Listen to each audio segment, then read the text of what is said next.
What happens when one of Britain's most beloved comedy icons completely loses it on live television? In just 20 seconds, a simple conversation turned into one of the most shocking meltdowns daytime TV has ever witnessed. Make sure you subscribe to this channel for daily videos exposing Hollywood's darkest scandals. Last night's episode of Loose Women started like any other afternoon show. The panel sat around their familiar table, coffee cups steaming, ready for another hour of celebrity chat and panel discussion. The studio was buzzing with its usual pre-show energy, crew members adjusting cameras and checking sound levels. Denise Welch wore a bright red blazer, her trademark confident smile plastered across her face as the cameras went live. The other panelists chatted amongst themselves, laughing at some private joke, adjusting their notes and checking their appearance in the monitors positioned just off camera. The studio audience settled into their seats, programs clutched in their hands, excited to see what the afternoon would bring. When the show returned from its commercial break, the energy in the studio shifted immediately. The cheerful banter died down as the production assistant gave the countdown. Rowan Atkinson walked onto the set to polite applause from the studio audience. He wore a dark suit, looking somewhat uncomfortable under the bright studio lights, his expression more guarded than the characters audiences had grown to love. He shook hands with each panelist before taking his seat across from them, settling into the guest chair with visible tension in his shoulders. His smile was polite, but didn't quite reach his eyes. Denise leaned forward with that practiced talk show host enthusiasm, her voice dripping with artificial sweetness. "Rowan, it's absolutely wonderful to have you here. Now, we've been dying to ask you about your recent comments regarding comedy and censorship. You've been quite vocal about feeling restricted in today's climate." Rowan shifted in his seat, his jaw already tightening. "I think what I said was quite clear. Comedy is dying because everyone's terrified of offending someone. We've lost the ability to laugh at ourselves. We're so busy walking on eggshells that we've forgotten what it means to actually make people laugh." The other panelists exchanged glances, sensing something brewing beneath the surface. One of them, a blonde woman in a floral dress, tried to interject with a lighter question about Rowan's upcoming projects, but Denise cut her off with a raised hand. "But don't you think," Denise continued, her tone shifting slightly sharper, leaning back in her chair with crossed arms, "that some of your older work wouldn't exactly fly today? I mean, looking back at some of those sketches from the 80s and 90s, there's material that's quite problematic by modern standards. Surely you can acknowledge that." Rowan's expression hardened. "I can acknowledge that times have changed. What I won't acknowledge is that those sketches were somehow wrong or harmful. They reflected the world as it was, and they made people laugh. That was their purpose, and they succeeded brilliantly at it. But at what cost?" Another panelist chimed in, trying to sound diplomatic. "When humor relies on stereotypes or outdated attitudes, doesn't it reinforce those attitudes in society?" "Does it?" Rowan challenged. "Or does it expose them? Does it give us a way to examine our own prejudices and absurdities through laughter? Comedy has always been a mirror held up to society. If you don't like what you see in that mirror, maybe the problem isn't the mirror." Rowan's eyes narrowed. "Problematic is a word people use when they want to erase history. Those sketches were products of their time, and they made millions of people laugh. That's what comedy is supposed to do." "Yes, but at whose expense?" Denise pressed, leaning further forward. "When you're making jokes that punch down at marginalized communities, is that really comedy, or is it just cruelty dressed up with a laugh track?" The studio audience went quiet. You could feel the temperature in the room dropping several degrees.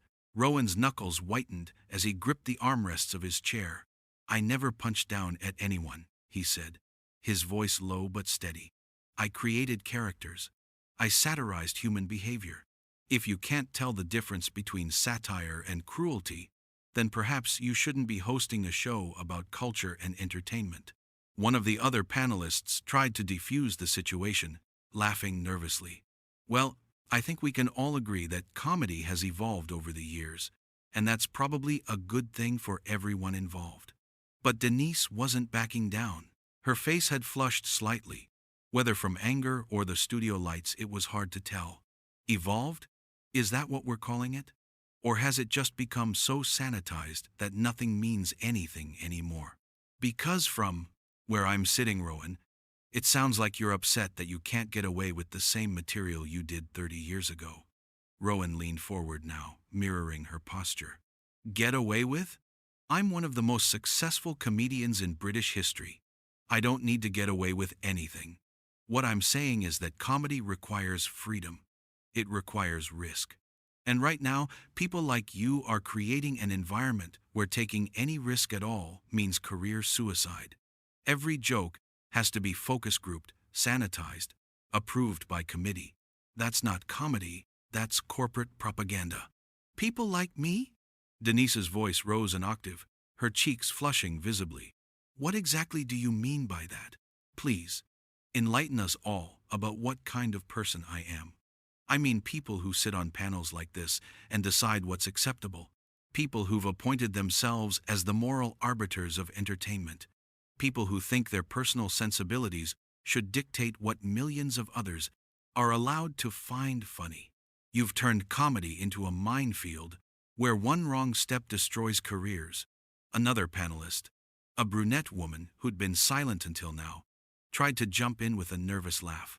I think maybe we should take a breath here and remember that we're all on the same side. We all want comedy to thrive. We all love to laugh. And maybe there's a middle ground where we can be funny and respectful at the same time. Do we? Rowan shot back, not taking his eyes off Denise. Because from what I've seen, there's a very specific type of comedy that's allowed to thrive, and anything outside of that gets labeled as problematic or offensive or whatever the word of the week happens to be. Safe comedy, approved comedy, comedy that makes nobody uncomfortable, and therefore makes nobody truly laugh. Denise uncrossed her arms and leaned forward aggressively. You know what I think? I think you're a bitter old man who's upset that the world has moved on without him. Comedy has become more inclusive, more thoughtful, and yes, more careful about who it hurts. And if that bothers you, maybe it says more about you than it does about the state of comedy. Maybe you're just angry that you can't be lazy anymore. Lazy? Rowan's voice cracked slightly with indignation. You're calling me lazy? I've spent my entire career crafting characters, perfecting timing, studying the art form. What exactly have you spent your career doing besides giving your opinion on everyone else's work? The studio went completely silent. Even the camera operators seemed to freeze. Rowan's face had gone pale, then red, then pale again. His hands trembled slightly as he gripped the chair. Bitter? His voice was barely above a whisper, but somehow it carried through the entire studio. You have the audacity to call me bitter? You, who've built an entire career on manufactured outrage and performative activism? You wouldn't know genuine comedy if it walked up and introduced itself. Oh, that's rich. Coming from someone whose biggest achievement is playing a man who doesn't speak. Denise fired back. Maybe that's the problem, Rowan. Maybe you should have stayed silent because every time you open your mouth these days, you just prove how out of touch you really are. One of the producers off camera made frantic hand signals, trying to get someone, anyone, to steer the conversation back on track. A camera operator zoomed in closer, sensing that this was turning into something historic. But it was too late. The confrontation had taken on a life of its own, spiraling beyond anyone's control. Rowan stood up suddenly, his chair scraping loudly against the studio floor with a harsh screech that made several audience members wince. Out of touch? I've made people laugh across every continent on this planet. I've performed in languages I don't even speak because physical comedy transcends words. I've created characters that have brought joy to hundreds of millions of people. What have you done besides sit on this couch and tear down people who've actually accomplished something? What's your legacy, Denise? Denise shot to her feet as well, the other panelists looking utterly lost about what to do, their eyes darting between the two combatants, like spectators at a tennis match. How dare you! You come on my show. You insult me. You insult what we do here. You insult my entire career. And you expect us to just sit here and take it? You expect us to just nod along while you spout your outdated views? Your show? Rowan's voice dripped with contempt, every word sharp as a knife. This isn't a show. It's a gossip session with delusions of importance. You invite guests on here just so you can ambush them with your narrow-minded opinions and call it journalism. It's entertainment, disguised as discourse. If you hate it so much, why did you agree to come on? Denise shouted, her professional mask completely shattered now, her voice echoing through the studio. Why are you here if we're so beneath you? Because I was told this would be a conversation about my new project, Rowan shot back, his voice matching her volume. I was told this would be a respectful discussion about my career and my work. I wasn't told I'd be walking into an inquisition led by someone who thinks cancel culture is a force for good in the world. I wasn't told I'd be put on trial for the crime of having a different opinion. Cancel culture? Denise laughed bitterly, throwing her hands up in exasperation. There it is, the rallying cry of every privileged celebrity who's upset that they're finally being held accountable for their actions. You're not being canceled, Rowan. You're being criticized. There's a difference, though apparently you're too self-absorbed to see it. Criticized? Rowan's voice rose for the first time, his composure finally cracking completely. You just called me bitter and out of touch on live television. You've spent the last 15 minutes trying to tear apart my entire career, dismiss everything I've achieved. That's not criticism, that's character assassination. That's you trying to destroy someone because they don't agree with your worldview. The other panelists had gone completely silent, shrinking back in their seats as if trying to disappear into the cushions. One of them looked directly at the camera with an expression of pure horror, her mouth slightly open, realizing that millions of people were watching this spiral out of control in real time. Another panelist had tears in her eyes, clearly uncomfortable with the level of hostility filling the studio. Denise pointed a finger at Rowan, her hand shaking with anger, her red blazer seeming to glow under the harsh studio lights. You know what your problem is? You can dish it out, but you can't take it. You've spent decades making jokes at other people's expense, building your career on laughs that came at someone's cost. But the moment someone challenges you, you fall apart. You can't handle being on the receiving end for once in your life. I don't make jokes at people's expense, Rowan said through gritted teeth, his face flushed red. I make jokes about the human condition, about our flaws and our absurdities, about the ridiculous situations we find ourselves in. But you wouldn't understand that, because you've never created anything original in your life. You just sit here and react to what other people have made. You're a professional critic who's never risked creating anything yourself. Get out! Denise's voice cut through the studio like a knife, sharp and final. Rowan blinked, his expression shifting to disbelief. What? You heard me! Get out of my studio! Get off my show! I don't have to sit here and be insulted by some has-been comedian who can't accept that the world has changed. I don't have to give you a platform to spread your toxic views. Your studio? Rowan laughed, a harsh, bitter sound that echoed off the walls. You don't own this studio. You don't even own this show. You're just another replaceable host on another forgettable daytime program. You're a talking head reading questions someone else wrote for you. Security, Denise called out, her voice breaking slightly, betraying the emotion beneath her anger. Get him out of here, now!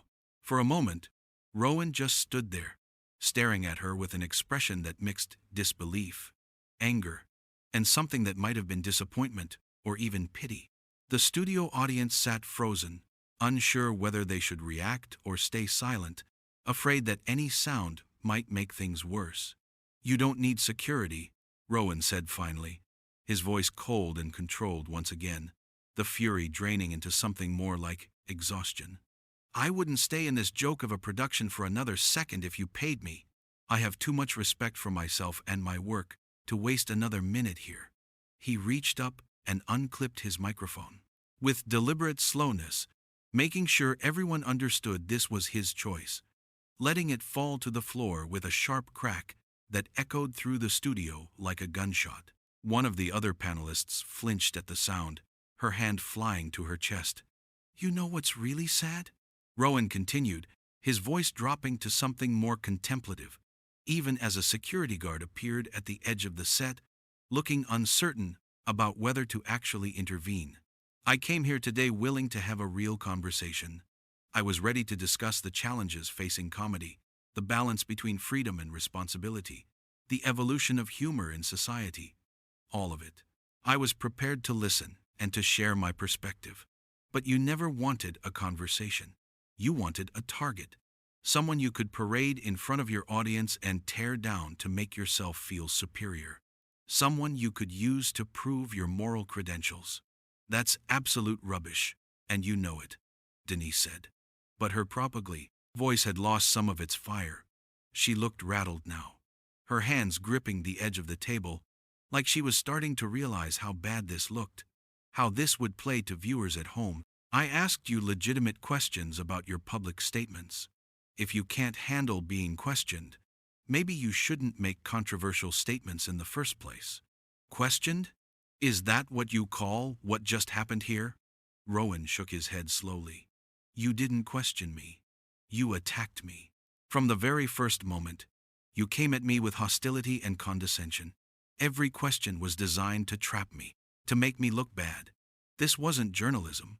This was an ambush." "Is it? Because from where I'm standing, that's exactly what happened.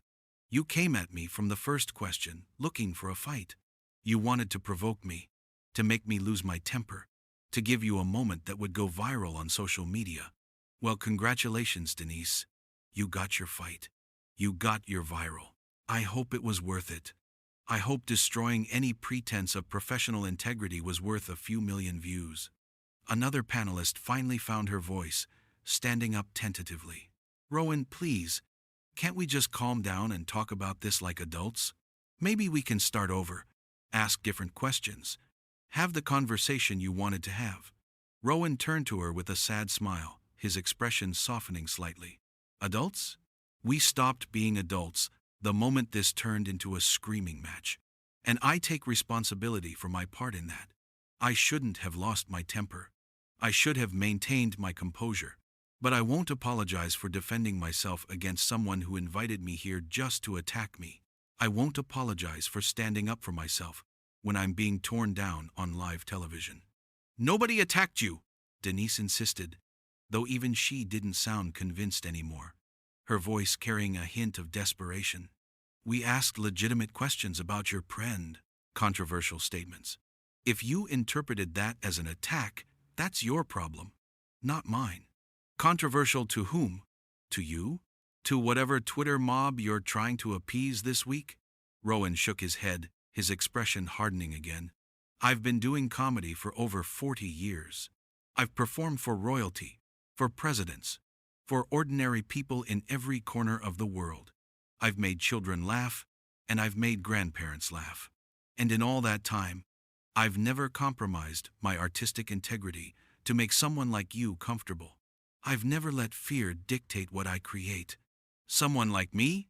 Denise's anger flared back up, her voice rising again. "There you go again with your elitist attitude. You think you're better than everyone else because you're famous, because you've had success, because people know your face. But let me tell you something, Rowan. Success doesn't give you the right to be cruel.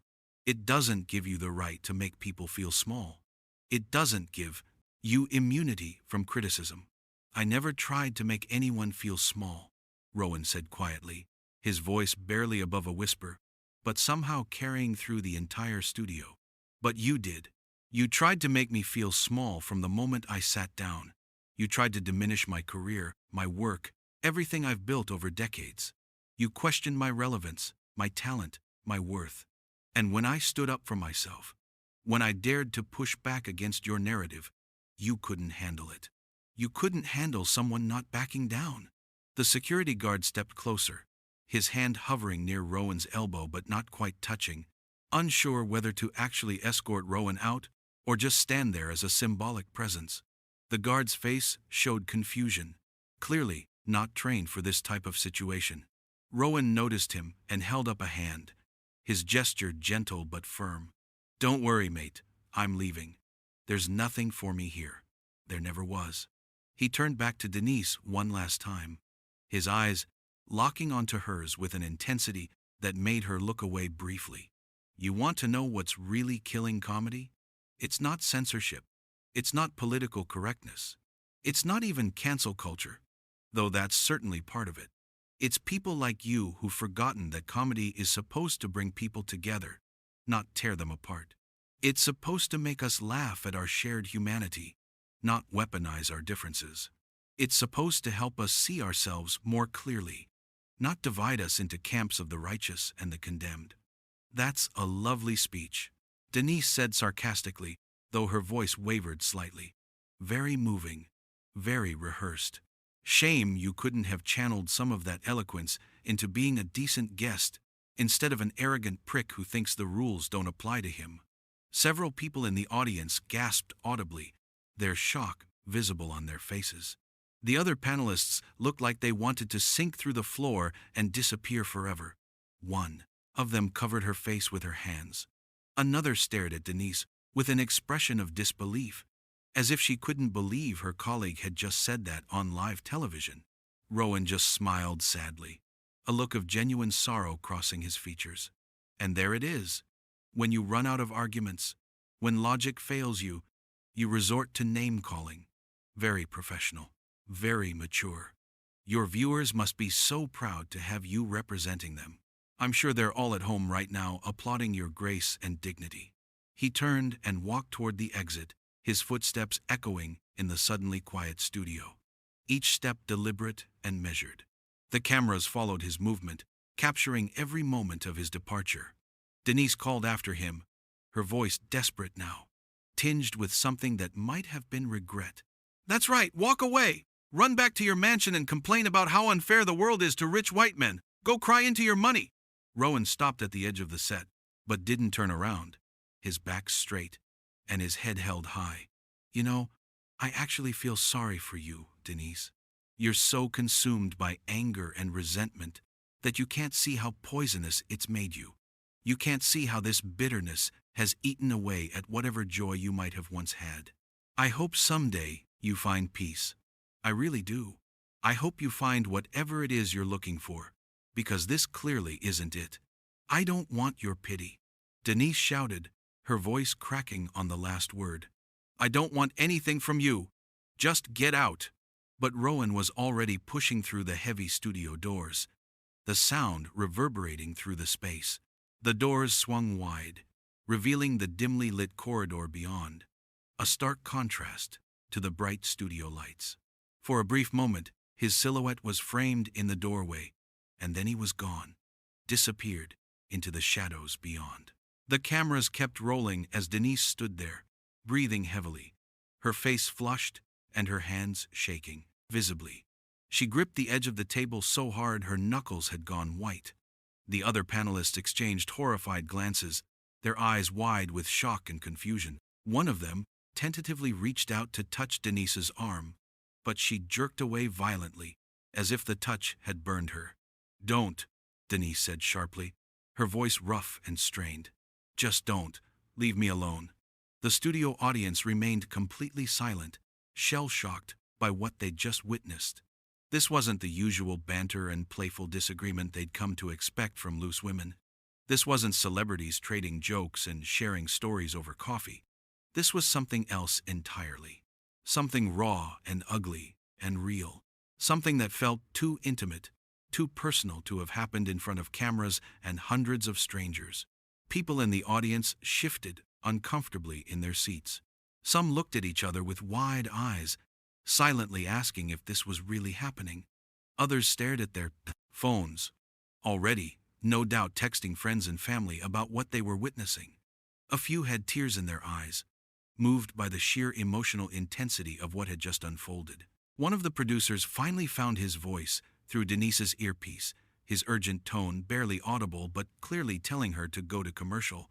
to cut away, to do something to salvage this disaster. But for a long moment, Denise just stood there, frozen in place, staring at the door Rowan had walked through, as if she couldn't quite believe what had just happened, as if she expected him to come back through and reveal it was all some elaborate joke. The other panelists tried to compose themselves, smoothing their hair with trembling hands and checking their appearance in the monitors positioned just off camera, but their movements were mechanical, automatic. Their faces showed the truth of what everyone in that studio was feeling. But the damage was done.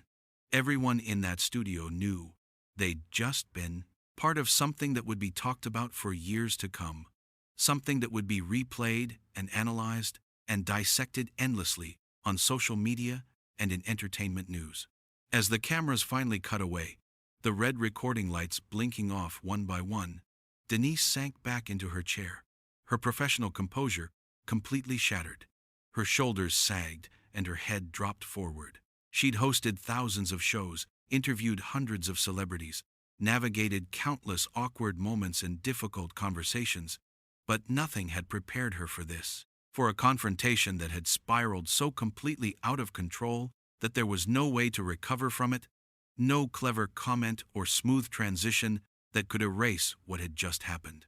The studio doors swung shut behind Rowan Atkinson with a final echoing thud, and somewhere in the distance, you could hear the muffled sound of his footsteps fading away down the corridor, walking away from one of the most explosive confrontations daytime television had ever seen, leaving behind a studio full of shocked faces and a silence so thick you could cut it with a knife.